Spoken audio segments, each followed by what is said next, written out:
Bienvenidos a Discutamos México. Hoy tenemos un programa que realmente considero crucial, muy importante dentro de la historia de México, pero también en la relación con otras latitudes. El tema de hoy es precisamente el encuentro de dos mundos, es decir, aquel momento en que en el siglo XVI se va a dar ese encuentro de diferentes culturas, como era la europea y como era también la mesoamericana. Para que nos hablen sobre este importante tema, hemos invitado al doctor Miguel León Portilla, quien nos acompaña, quien ha escrito mucho sobre el tema mismo. También tenemos esta noche al doctor Félix Báez Jorge. Él es egresado de la Universidad Veracruzana y es doctor igualmente en Historia Contemporánea. También al doctor Rodrigo Martínez Barax, doctorado en Historia y en Historia, es investigador de la Dirección de Estudios Históricos del Instituto Nacional de Antropología e Historia y también es miembro, al igual que las otras dos personalidades que hemos comentado, del Sistema Nacional de Investigadores. Así que, pues a todos les damos la bienvenida y pues entremos de lleno al tema que hoy nos ocupa, que como digo, lo considero crucial, fundamental dentro de nuestra historia. Yo quisiera pedirle al doctor Miguel León Portilla que él comenzara dándonos esa idea, que fue idea de él, por cierto, o sea, él fue el que implementó el término encuentro de dos mundos cuando precisamente se iban a celebrar los 500 años del llamado descubrimiento de América. Entonces él tuvo mucho que ver en dar otra visión diferente de esto. Miguel, ¿qué nos puedes comentar? En primer lugar, que coincido contigo en el sentido de que el capítulo que vamos ahora a cubrir en esta ocasión es un capítulo crucial para la historia de México. Hemos hablado ya en otra ocasión anterior sobre el origen, el desarrollo de Mesoamérica, pero ahora vamos a tratar de cómo Mesoamérica entra en contacto con otra civilización, un tema que ha sido también muy discutido y respecto a él hay actitudes antagónicas. Y para enmarcarlo al principio quiero acudir a dos enfoques, uno que llamaré un prólogo en el cielo y el otro un prólogo en la tierra. Ah, muy bien. El prólogo en el cielo van a ser los presagios, pero el prólogo en la tierra es el concepto con el que queremos enmarcar este proceso. En el proceso que se desarrolló a partir del encuentro inicial, aparecen figuras que han provocado controversias, actitudes encontradas. Una de ellas, obviamente, es Hernán Cortés. Ha habido quienes lo exaltan y otros que al revés lo denigran. Yo pienso que como respuesta a eso tenemos la obra, la aportación de José Luis Martínez. José Luis Martínez escribió una biografía de Hernán Cortés y nos proporcionó 4 volúmenes de documentos que reunió. Y a través de esa aportación yo creo que podemos captar a un Cortés que, como el mismo José Luis Martínez dijo, no es ni héroe ni necesariamente un villano. Es parte de nuestra historia. Los franceses que tuvieron la guerra de las Galias con César, para ellos César no es ni un canalla ni tampoco un héroe. Es una figura importante en su historia que llevó a la romanización de las Galias, como aquí un poco influyó también en la, diríamos, hispanización de Mesoamérica. Ese es entonces el marco conceptual y por qué lo presentamos como prólogo en la tierra. Queremos tomar en cuenta a ambos participantes. ¿Y cuál es el prólogo en el cielo? Pues el prólogo en el cielo nos lo dan los textos en náhuatl que recogió Fray Bernardino de Sahagún. Dice él que desde algunos años antes de que aparecieran naves que parecían montañas allí en las costas del Golfo de México, cerca de Chalchicueyecan, cerca de Veracruz, dice que empezaron a ocurrir una serie de portentos. No voy a recordarlos todos. Los portentos nos lo dan en la visión de los vencidos. ¿Qué portentos podemos recordar? Bueno, la aparición de un cometa, que según los astrónomos efectivamente hubo un cometa por ese tiempo, que les causó pavor grande a muchos. Después, otros más cercanos, que el templo de Huitzilopochtli parecía arder, que en el templo de Xiuhtecutli cayó un rayo, que además un día unos pescadores encontraron una grulla y en la cabeza de la grulla apareció un espejo y en él Moctezuma se acercó y vio que venían muchos hombres dándose de empellones y algunos trepados en unos como venados muy grandes. Llamó a los sacerdotes, algunos traídos de lugares muy lejos, de Mitla, y les dijo, ¿qué hay aquí? Se acercaron y no vieron nada. Por la noche se veía a la Llorona, a la Cihuachocani, que decía, hijitos míos, ¿a dónde os tengo que llevar? Ya tenemos que irnos de aquí.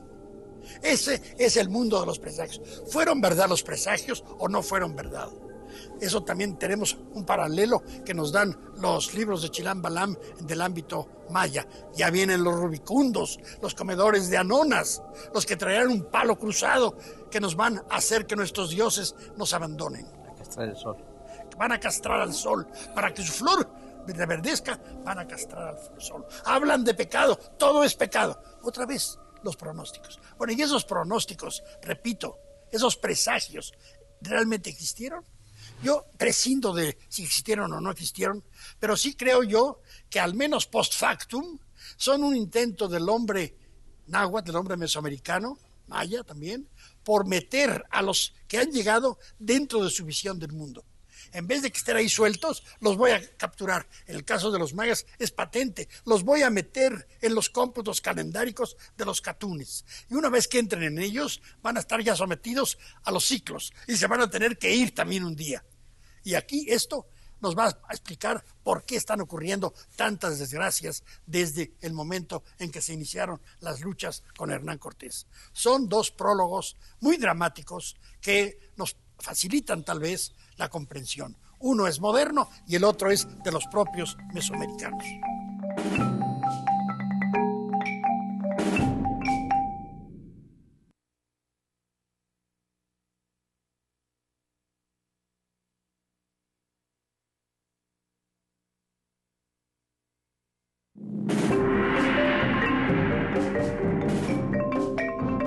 Esos presagios realmente existieron.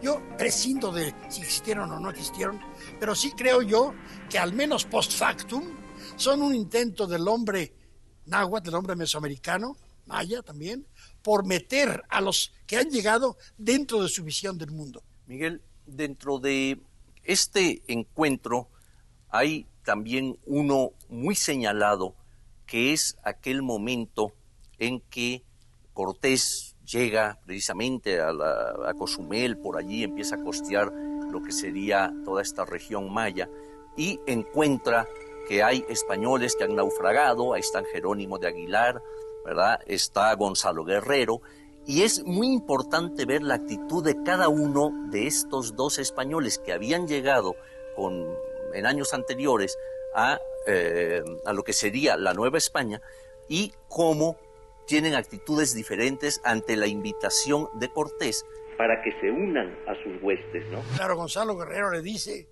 no ves, manda a decirle, ¿no? Sí. Ya tengo orejeras, tengo narigueras, sí. Tengo unos chiquitos muy guapos y yo me quedo aquí. Sí. Y luego el otro que era más bien místico, así un poco muy religioso, que rezaba las horas. Su libro de horas. De horas, Aguilar.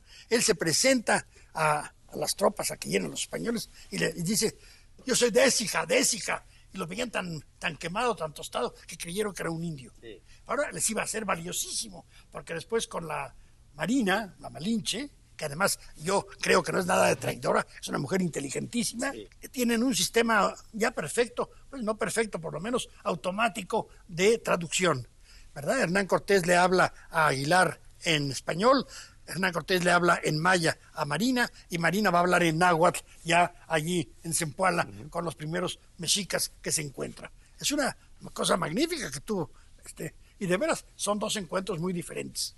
Bueno, aquí precisamente vemos la importancia de ese encuentro de dos mundos que inicia precisamente en ese instante en que empiezan a entrar en relación, ¿verdad? Finalmente llegan a las costas veracruzanas, allí pues ven que hay una cierta forma de recibirlos bien por causa de Moctezuma.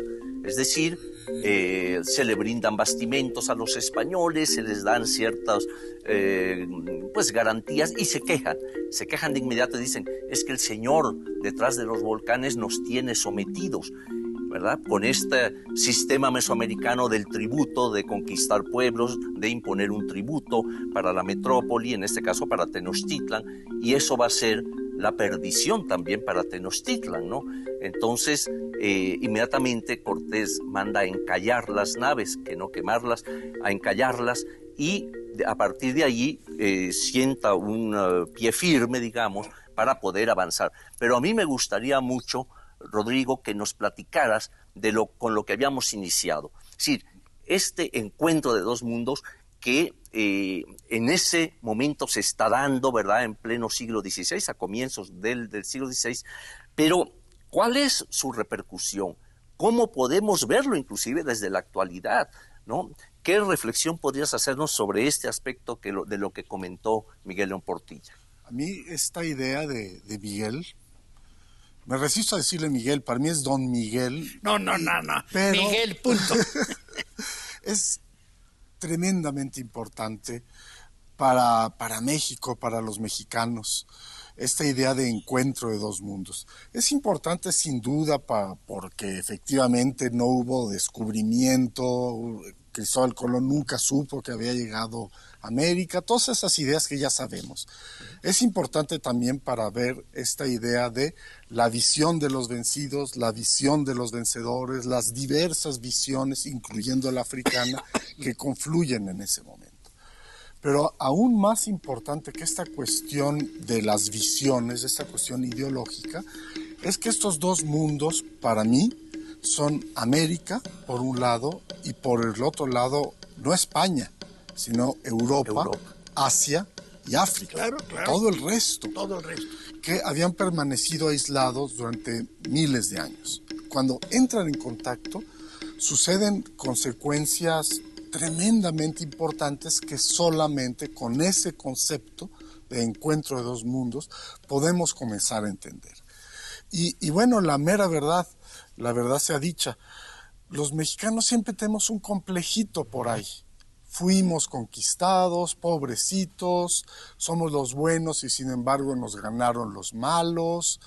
Hay algo que nos hace sentir como inferiores en todo esto y creo que el concepto de encuentro de dos mundos nos permite entender de manera racional por qué fuimos conquistados y por qué no los conquistamos a ellos.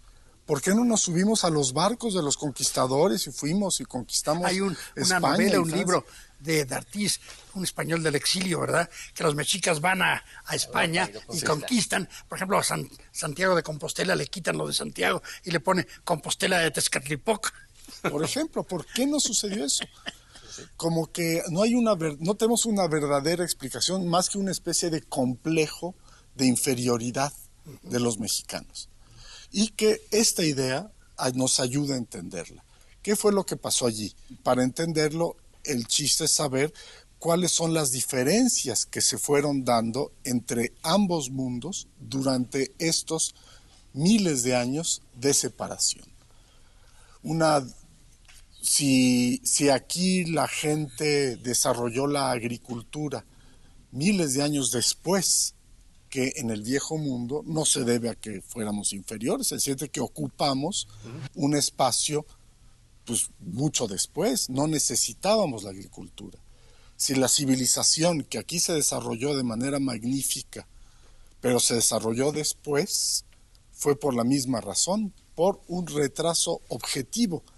De modo que esto nos da la clave, no sé qué piensen ustedes, de la diferencia tecnológica y militar, tecnológica y para lo bueno y tecnológica para la muerte, que acabó siendo determinante en el por qué ellos nos conquistaron a nosotros y no nosotros a ellos, y por qué al mismo tiempo esta conquista tuvo consecuencias tan fuertes, tan tremendas, tan incluso diría yo revolucionarias para la historia de México. Si para mí hubo una revolución en la historia de México, es el descubrimiento y la conquista. Pero no son de esas revoluciones en unos cuantos meses, semanas gloriosas con banderas y proclamas.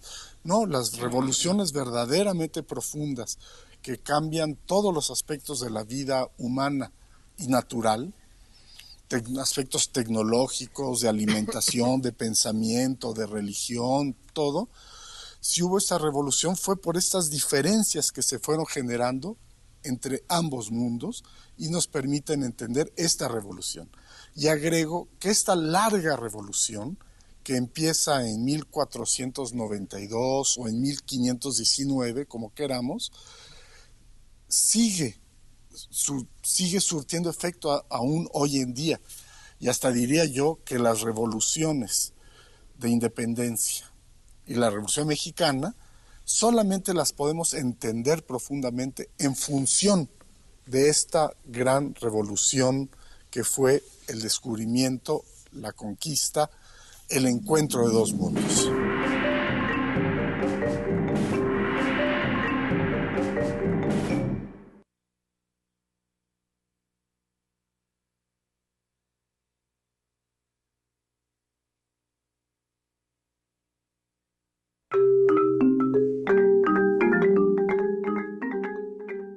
Y hasta diría yo que las revoluciones de independencia y la Revolución Mexicana solamente las podemos entender profundamente en función de esta gran revolución que fue el descubrimiento, la conquista, el encuentro de dos mundos. Magníficas intervenciones de don Miguel y de Rodrigo. Quisiera hacer algunas acotaciones para darles mayor amplitud, ¿no? Es un encuentro de dos mundos, pero dos mundos que tienen características muy especiales. El mundo mesoamericano no es un todo homogéneo. Hay problemas internos por una situación de dominio, de hegemonía de los tenochcas, de los mexicas. Hay una serie de pueblos dominados. Esta situación es muy importante, al grado de que hace decir a algunos autores como Eric Wolff, que Cortés no conquistó, sino lideró a los inconformes para vencer a los tenochcas.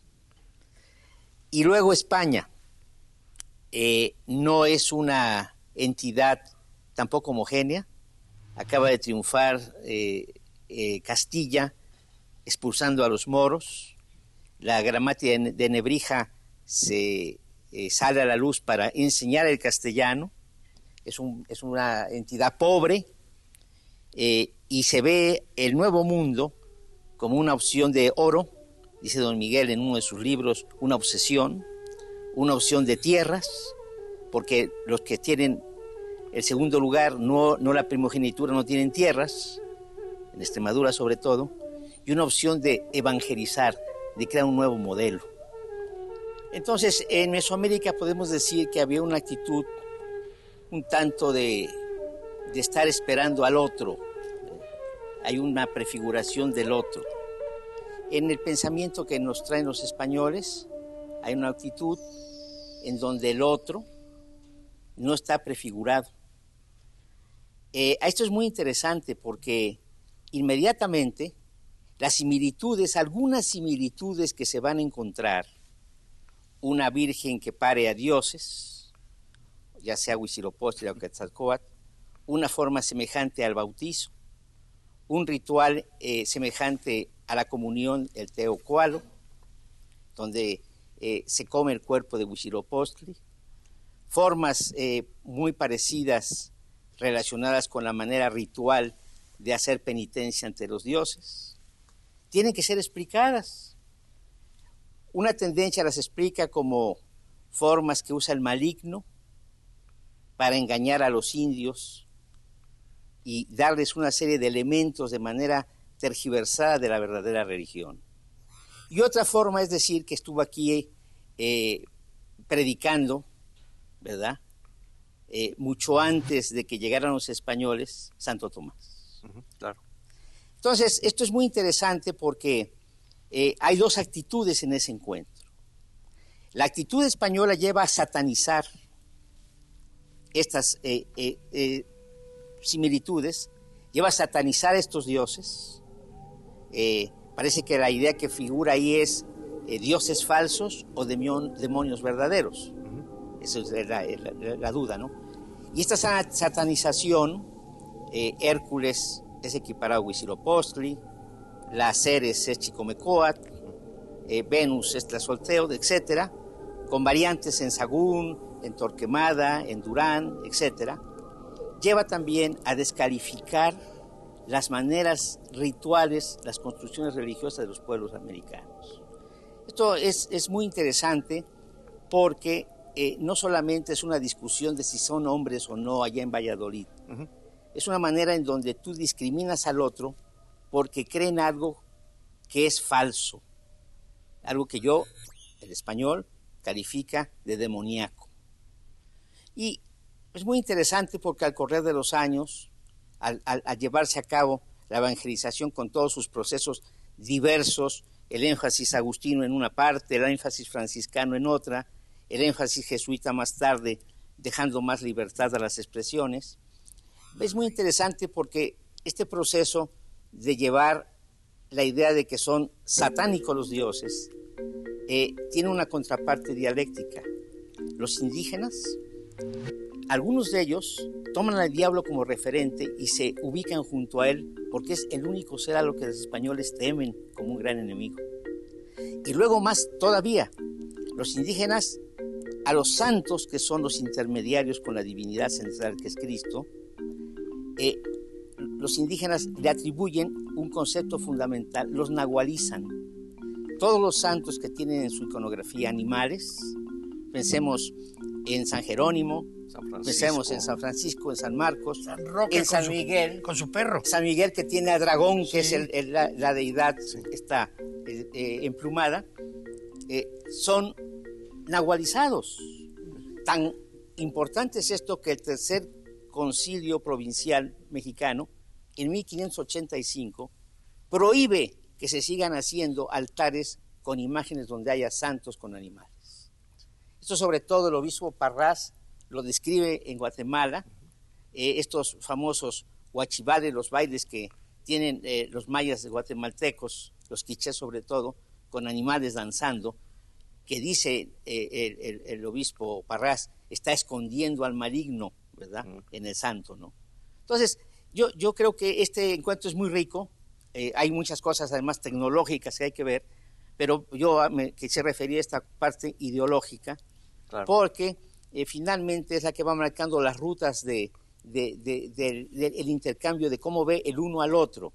El encuentro hace ver, hay veces, al otro, en una parte ontológica como bueno o malo para el indio. El español es bueno o malo. El español ve al indio también como bueno o malo. Oye, hay veces ahí lo ves como asumiéndote mejor que él o asumiéndote inferior a él. Claro. Y hay veces no lo entiendes. Hay una reflexión ontológica, una reflexión praxeológica, una reflexión un tanto filosófica. No lo entiendes. Aquí, ¿cómo encajaría de lo que tanto se ha hablado en la historia de México desde la perspectiva indígena, que es el famoso mito de Quetzalcóatl, de que regresa Quetzalcóatl en la figura encarnado en Hernán Cortés, ¿no?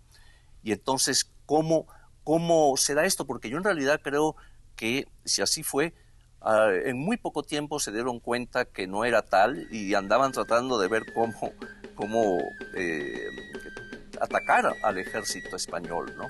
Entonces agradó tal que, acuérdate, cuando van a pasar por los volcanes y demás, ya hay guerreros mexicas presentes por allí escondidos para hacer algún ataque, etcétera. Se le avisa a Cortés, lo evade, en fin, ¿no? Pero este aspecto que ha sido que es muy común, ¿no?, a las personas, ¿cómo encajaría dentro de este pensamiento, de esta perspectiva? Yo pienso que es importante, pero no definitivo para que se logre la conquista. Ahí, como decía Rodrigo, la tecnología es muy importante y, como decía yo, el descontento que hay en una sociedad en donde tiene una hegemonía y un tributo excesivo tal vez. Entonces, esta figura es importante, pero marca lo que te estoy diciendo. Sí. Una imagen, una cosmovisión de apertura. Estamos esperando que alguien llegue. Estamos esperando que alguien pueda regresar. En las mitológicas de Levi Strauss, que comienzan, como tú sabes, en el Amazonas y van hasta el norte de América en sus análisis, siempre hay en los pueblos silvícolas esa actitud a esperar lo que viene de fuera, y eso es el retraimiento de los pueblos de la selva. Siempre hay la esperanza de que, o el peligro de que alguien viene de fuera, y es la división que se hace entre el hombre verdadero y el hombre no verdadero. Ya se espera que alguien viene, ¿no? Claro. Entonces, yo creo que esto es muy importante. Hay una actitud, una cosmovisión donde está abierto a la llegada, a la presencia del otro, y en la otra cosmovisión hay una actitud en donde vamos a ver al otro, pero ese otro no es igual que nosotros. Claro. Es un otro que está por ahí en manos del maligno, o que, bueno, no corresponde a los ideales de la condición humana.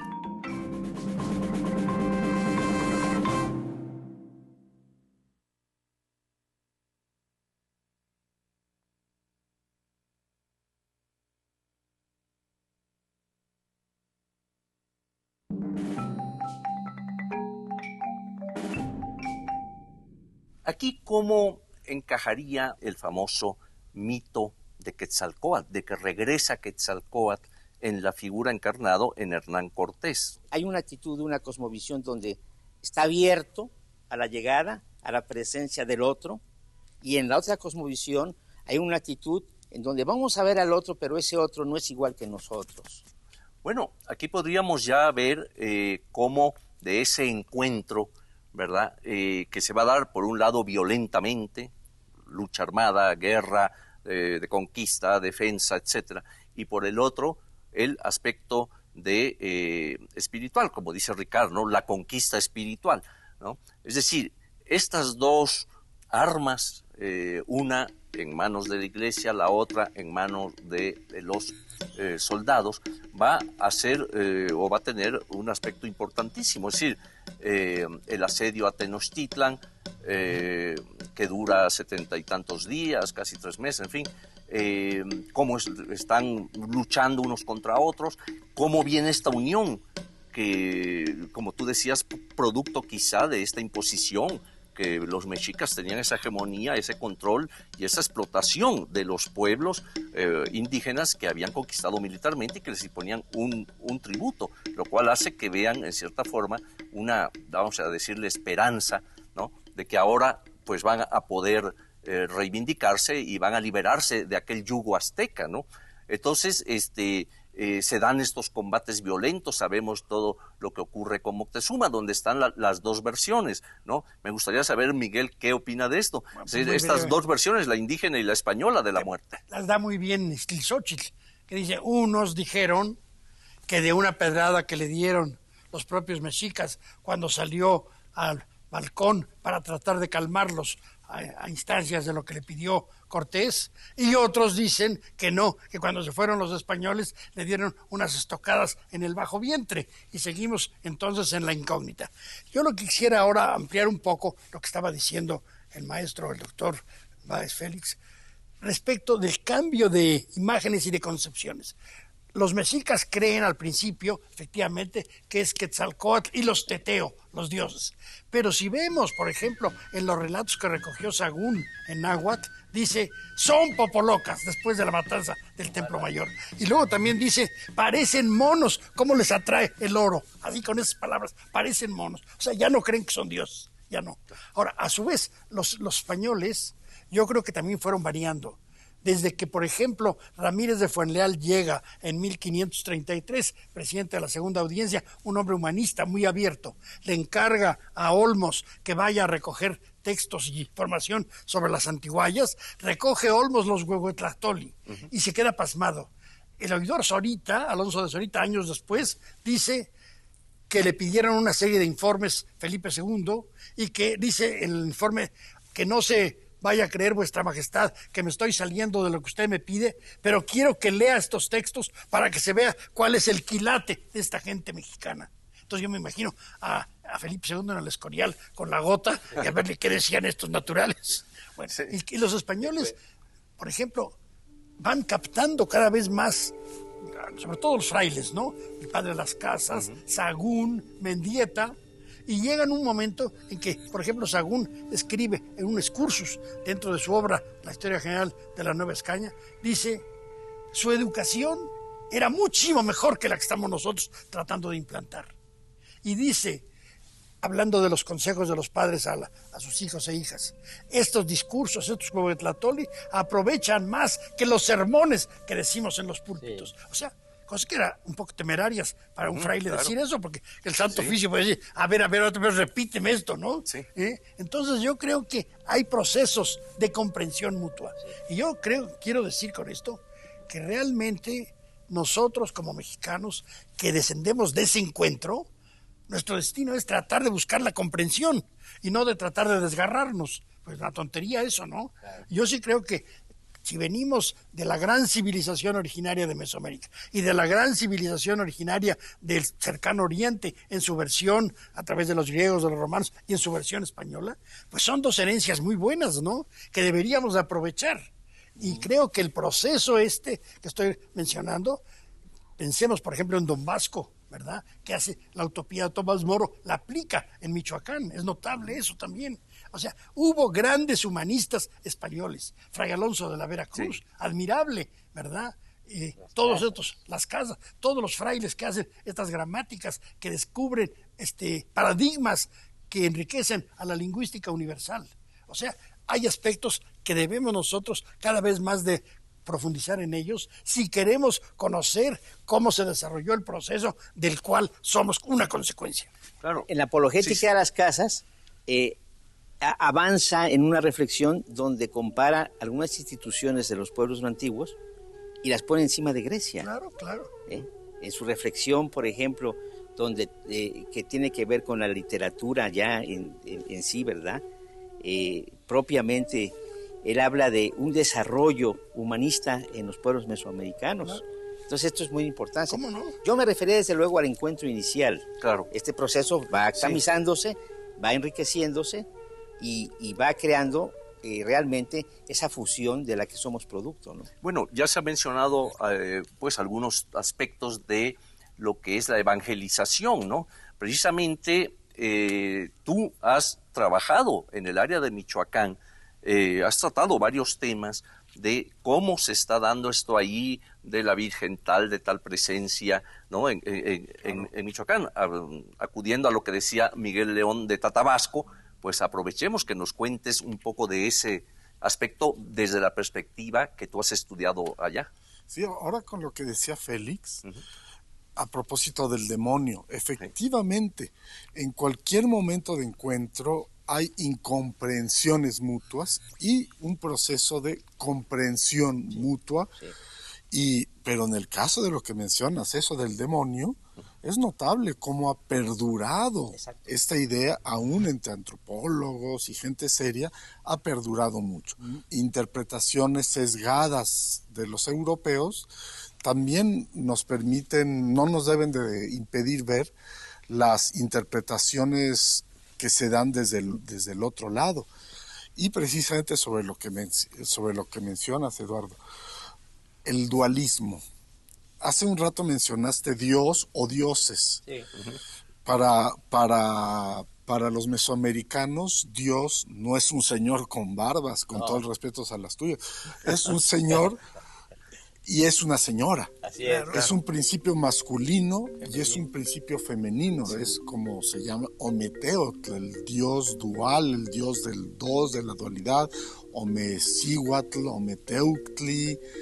Que habitan en el Omeyocan, en el lugar de la dualidad, etcétera. Y este es realmente, si tratamos de ver de dónde derivan todos los dioses y las diosas en el panteón mesoamericano, está esta dualidad. Sí. Y al incorporar a la religión católica, pues la incorporan, no de mala fe, no como ídolos detrás de los altares, sino se les hace natural, un proceso natural, que también Dios sea el principio masculino, y además todavía mejor si es un Dios sacrificado y con sangre y todo eso. Y al mismo tiempo, pues la Virgen María, pues es la diosa, es como una es la diosa principal y con sus advocaciones pues remite, son procesos que tú has estudiado mucho, a las diferentes deidades femeninas que existían. Claro, los sacerdotes, como Fray Pedro de Gante, insistían mucho en decirles, no, espérense, Dios es Dios, pero la Virgen María no es Dios, no es diosa. Tú recuerdas cómo lo decía en náhuatl, Amo Teotl, Senka Zipahuac Cihuatl, una mujer muy limpia, pero no es diosa, pero no es Dios. Y sin embargo, a través de esta, llamémosla equivocación teológica, si nos ponemos puristas desde un punto de vista cristiano o católico, resulta sumamente prefigurador de lo que es la religiosidad, no solo en México, con nuestro gran culto a la Virgen María, a la Virgen de Guadalupe o a las diversas advocaciones de la Virgen, como la de la Virgen de la Salud de Michoacán, la de Ocotlán, en Tlaxcala, sino es un proceso que se da en todas las religiones. Todas las religiones son sincréticas. Los mexicanos, que nos sentimos muy orgullosos de ese sincretismo, no tenemos el privilegio del sincretismo.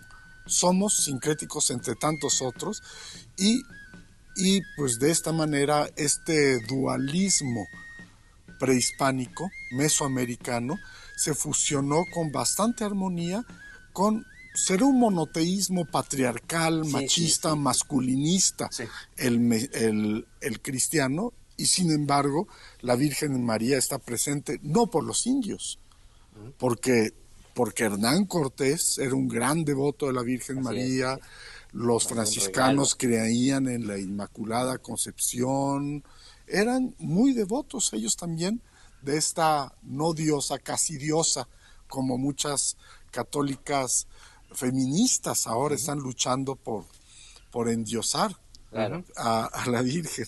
Yo quería decir algo, es excelente la reflexión que hace Rodrigo. Agregar esto, como dijo don Gonzalo Aguirre Beltrán, se decapita la inteligencia mesoamericana. ¿Qué quiere decir? Se destruye el sacerdocio, se destruye la astronomía, se destruye, vamos a decir, la religión canónica, oficial, pero los cultos populares quedan. Claro. Y esos cultos populares son los que van a enriquecer pues, cristianismo barroco, que ya tiene sus sincretismos, porque en el Mediterráneo las Perséfones y las antiguas diosas mediterráneas se entronizaron en las vírgenes, ¿no? Ya tiene su propio sincretismo. Entonces estos cultos populares que ya existían en el México antiguo van a enriquecer los cultos populares que vienen de España, y se provoca un proceso de una religiosidad totalmente nueva. Alfredo López Astro la ha llamado la tradición religiosa mesoamericana. Pero a lo mejor es algo más que la tradición religiosa mesoamericana, ¿no? Yo creo que hay un sincretismo que da lugar a una especie de síntesis. Exacto. Es decir, no es una cosa caótica así nada más. Hay es. una cierta síntesis. Sí. Ya hace un rato hablábamos en otro programa, ¿verdad? Si yo le pregunto a un taxista que a quién le reza, generalmente me va a decir a la Virgen de Guadalupe y al Señor Jesús. No va a decirme a la Santísima Trinidad. No. Y el punto que es la palomita me dicen es la paloma de la paz. Y el otro viejito pues será San José. Sí. O sea, es que el dualismo permea nuestra cultura, ¿eh? Sí. Y además eso no tiene nada de extraño. Los cuáqueros creen igual que esto. Ellos también creen, los cuáqueros, en una dualidad. Johanna de Norwich creía también en la diosa madre, cristiana ella, como origen cósmico. ¿Claro? Es decir, ha habido dentro del cristianismo cuáqueros y esta señora que creen efectivamente que el aspecto femenino debe de estar presente para una comprensión cabal de la divinidad.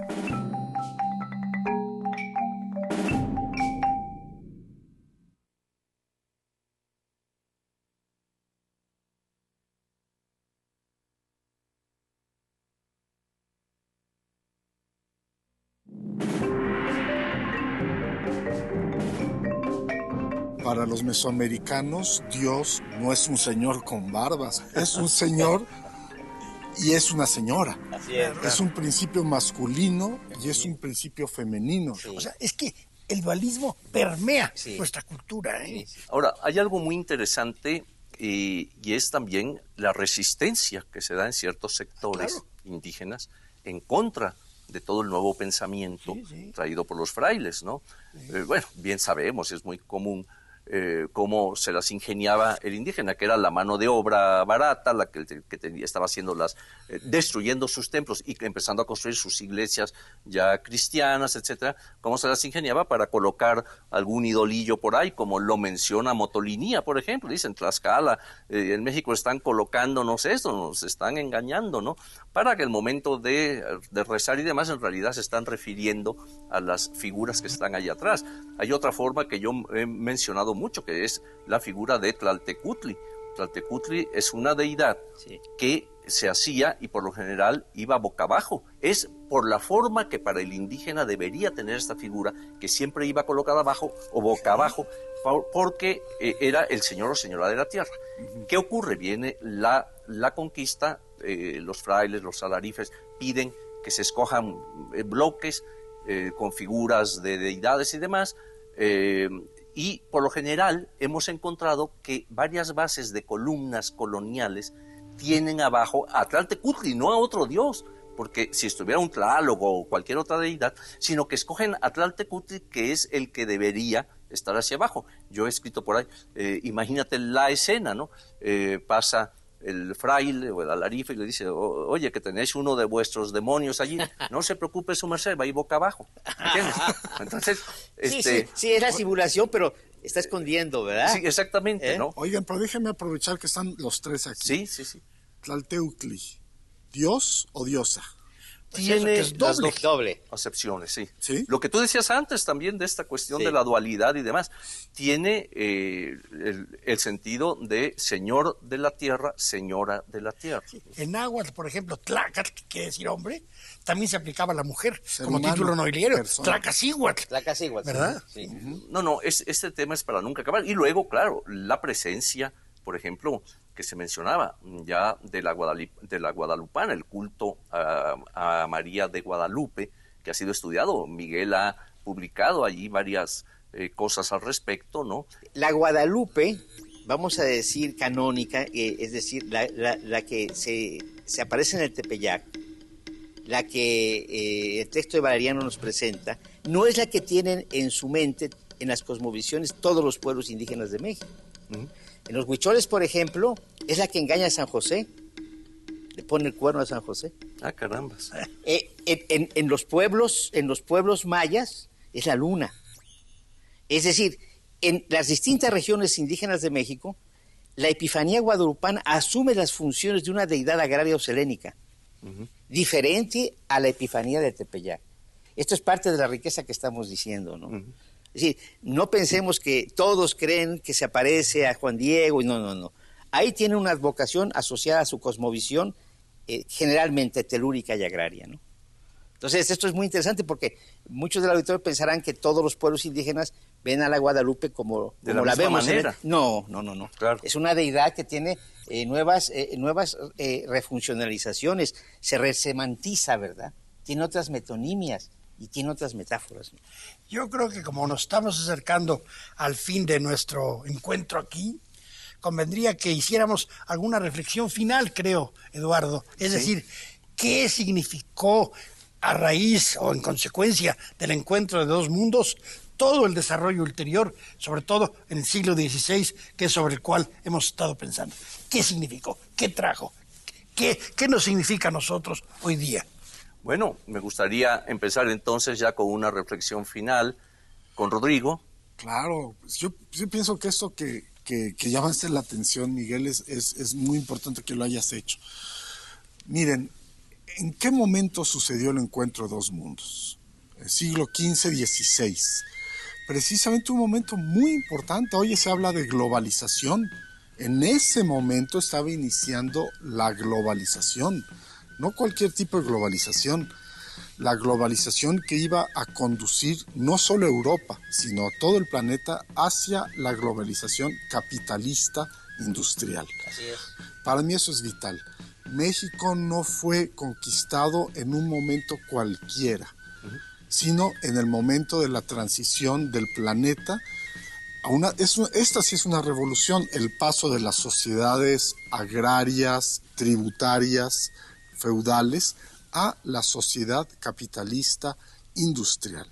Claro. Entonces no solamente heredamos el patrimonio tecnológico de siglos y siglos de desarrollo tecnológico del viejo mundo, heredamos también, nos incorporamos también a este proceso aceleradísimo, brutal, de explotación de la tierra y de los hombres, capitalista, de acelerada transformación tecnológica y por lo tanto de la vida toda. Dio la casualidad que nos conquistó España, que no era Inglaterra.